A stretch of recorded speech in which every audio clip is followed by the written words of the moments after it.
Será que existe uma idade limite para levar a criança no funeral? Olá, sejam bem-vindos a mais um vídeo do canal. Hoje eu vou abordar o assunto a respeito de levar os nossos filhos ao funeral, seja de parente, seja de amigo ou não, e com que idade começar a levar, né, as crianças até um funeral, um velório. Eu não sei como que, se vocês chamam, se aí no estado de vocês também é assim, aqui a gente chama de funeral ou velório. Não sei se falam de alguma outra maneira em algum estado. Se tiver se vocês falarem diferente dessas duas palavras que eu citei aqui, ou velório ou funeral, eu gostaria que tu colocasse aqui nos comentários como que vocês chamam por aí. Mas, enfim, o meu filho, ele tem 2 anos e 11 meses agora. E só nesse ano de 2024, em janeiro, eu tive um funeral de uma amiga de infância, a gente se criou junto. Em março, eu tive outro funeral de um outro amigo de mais de 20 anos. E agora, no mês de junho, eu tive o funeral da minha avó, que eu já citei em alguns vídeos, eu já citei que ela andava doentinha, que ela estava com a saúde mais debilitada. Enfim, nós fizemos o funeral dela agora em junho, no mês de junho. E nesses 3 funerais, o meu filho participou. Por mais que as pessoas dizem, né, mas ele é muito novinho, não tem nem 3 anos fechado, cemitério não é lugar para criança. Enfim, sempre tem alguém que vai comentar algo, que vai dizer algo, que cemitério não é lugar para criança, e enfim, sempre vai dizer alguma coisa. Mas, qual é a minha realidade? E o que eu quero nesse vídeo é justamente falar isso. Às vezes as pessoas dizem assim, tu tem que levar a criança a partir de 10 anos, tu leva pro velório. Ou a partir de 5 anos, tu leva pro velório. E a questão é, tu tem condição, tu tens a possibilidade de pegar o teu filho e deixar com algum familiar ou deixar com alguém que seja de fato da tua confiança para que tu consiga ir nesse funeral? Porque assim, eu não tive essa opção. Quando essa minha amiga faleceu, foi no final de semana, foi no sábado o velório dela, e eu não tinha com quem deixar. Até porque, como ela era uma amiga de infância, as pessoas que foram junto comigo, por exemplo, meus pais, né, a minha irmã, que poderiam ficar com o meu filho, também foram até o velório. Então não tinha condições de eu deixar o meu filho com alguém. O meu amigo, a mesma coisa. Amigo de mais de 20 anos, e eu não tinha como deixar o meu filho com alguém. E por um acaso foi num sábado também o velório dele. Só o da minha avó, que foi numa quarta-feira o velório dela, o funeral no caso, o velório foi durante o dia, mas foi numa quarta-feira. E o que aconteceu? O Josué naquela mesma semana ele tava tendo diarreia. Então aqui é de praxe, né, que nós não venhamos a levar os nossos filhos para creche quando eles estão com diarreia, porque pode dar aquelas viroses, um passar pro outro. Então o Josué já estava comigo, desde segunda-feira ele já estava comigo, ele já não estava indo para a escola. E o que aconteceu? Todos os meus familiares estavam no funeral. Então eu não tinha a opção de não levar o Josué. Se eu tivesse a opção de não levar, talvez na minha amiga e no meu amigo eu não levaria. Mas na minha avó eu fiz questão de levar. Por quê? Hoje eu pergunto para ele, onde a Bisa está? E ele responde pra mim que a Bisa foi morar com o Papai do Céu. E no dia do funeral, ele viu, a minha irmã entrou com ele lá dentro da capela, mostrou, não sei o que ela falou, nunca parei pra perguntar, também não quero entrar nesse detalhe. Mas quando eu entrei com ele, que eu, né, me posicionei de frente ao caixão, e eu falei pra ele, tu sabe quem é aquela ali? Ele falou, eu sei, a Bisa, né? Ele chama, ele fala, ele ainda lembra, se eu boto, até porque é recente, tem 1 mês e pouco. Então, se eu boto foto, ele sabe que é a Bisa. Eu pergunto, sabe onde tá a Bisa? Aí ele fala, foi morar com o Papai do Céu. Então, eu mostrei o corpo dela ali no caixão. Eu expliquei pra ele que a gente não ia mais ver ela. Eu expliquei que o corpo dela estava dormindo. Então, eu dei toda uma explicação. Claro que tudo que eu expliquei não entrou na cabeça dele, mas algumas coisas de que o corpo está dormindo, ele fala às vezes que ela tá dormindo. Às vezes, bem no início, ele lembrava que ela estava no hospital, porque ela faleceu no hospital. Então, às vezes, ele recordava disso. E simplesmente, hoje eu pergunto, 1 mês e meio depois, eu pergunto pra ele, onde está a Bisa? Ele responde, a Bisa foi morar com o Papai do Céu. Então, assim, ele vai fazer 3 anos e ele já sabe que ele não vai mais ver a Bisa. Ele ainda não sabe o que é a morte, mas ele já sabe que ele não vai ver a Bisa. Eu falo pra ele que ele não vai ver a Bisa. Às vezes ele via alguma coisa, um casaco, alguma roupa da Bisa, e ele dizia, ah, é da Bisa. Aí eu digo, não, não é mais, a Bisa foi morar com o Papai do Céu. Então eu vou explicando e automaticamente, devagarinho, ele vai entendendo que ele não vai ver mais a Bisa e que a Bisa foi morar com o Papai do Céu. E aí às vezes as pessoas dizem, ah, mas é muito cedo, cemitério não é lugar para criança. Realmente, eu concordo que cemitério não é lugar para criança nem para adulto. Não é um lugar legal da gente ir, né? Eu não sei se você concorda com isso, mas eu acho que um cemitério, ele não é um lugar legal nem para adulto nem para criança. Ele é um lugar que, se a gente pudesse não ir lá, a gente não vai. Mas é um mal necessário. Eu, por exemplo, eu tenho uma memória fotográfica muito forte.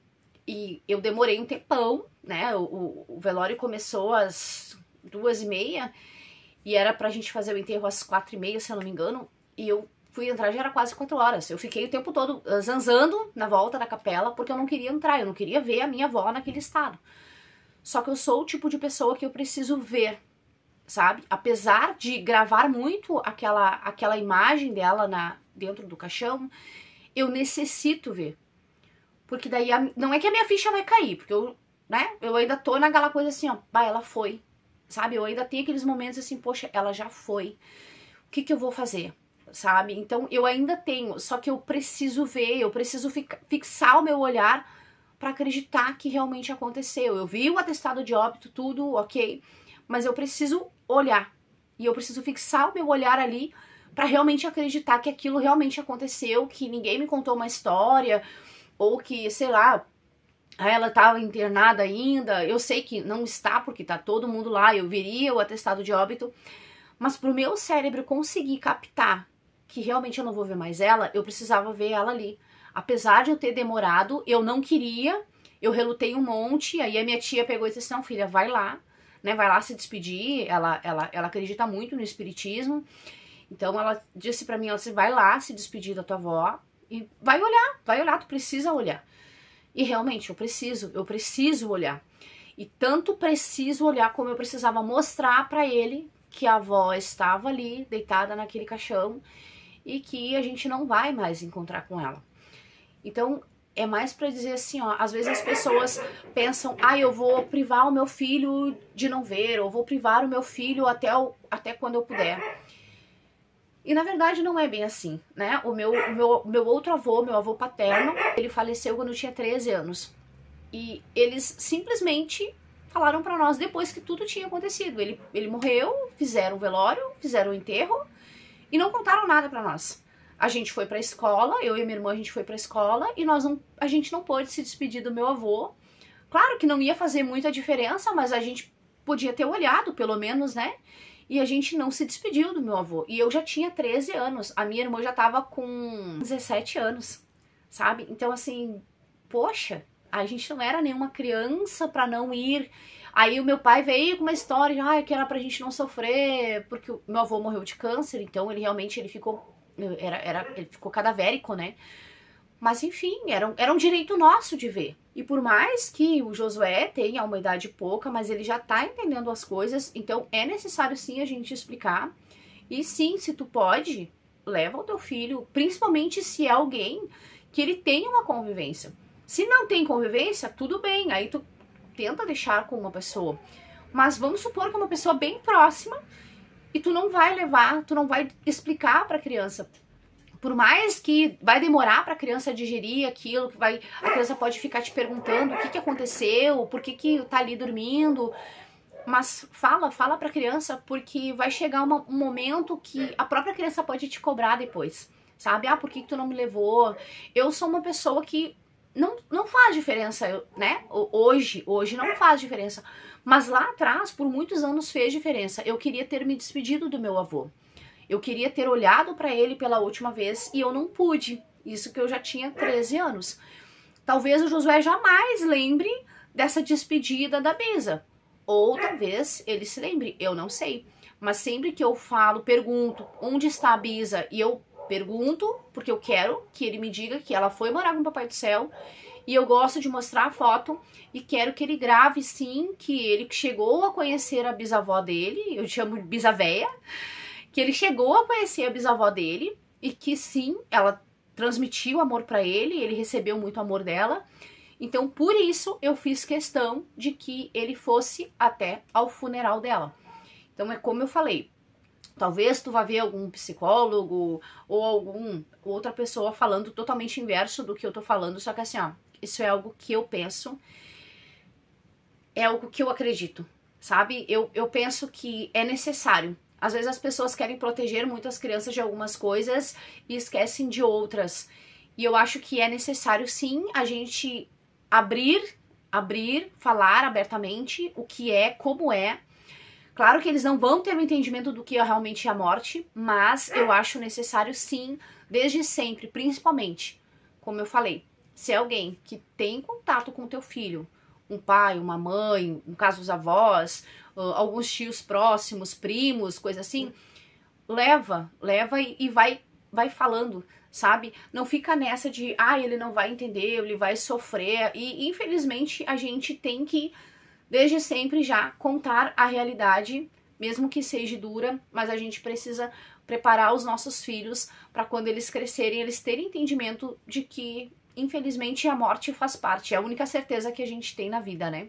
Então, é mais pra te colocar sobre... É mais pra te falar sobre isso mesmo, sabe? De tu não colocar o teu filho dentro dessa caixinha e achar que tu vai falar pra ele que o fulaninho morreu, que o parente morreu quando ele já tiver 20 anos. É necessário que eles tenham esse entendimento desde pequenininhos, né? Quando eles já começam a gravar as coisas, quando eles já começam a ter a memorização, é necessário sim que a gente explique pra eles o que aconteceu. Não todo, né? A vovó foi pro hospital. Ele sabe que a vovó estava em casa, foi pro hospital e do hospital ela foi morar com o papai do céu. Então ele sabe a ordem. Então, por mais que tu não vá dizer, morreu disso, morreu de tal doença, morreu de câncer, morreu de atropelamento, morreu de, sei lá, qualquer coisa. Esse detalhe tu não precisa contar. Mas é necessário que tu fale que aquela pessoa não vai mais fazer parte do convívio do teu filho.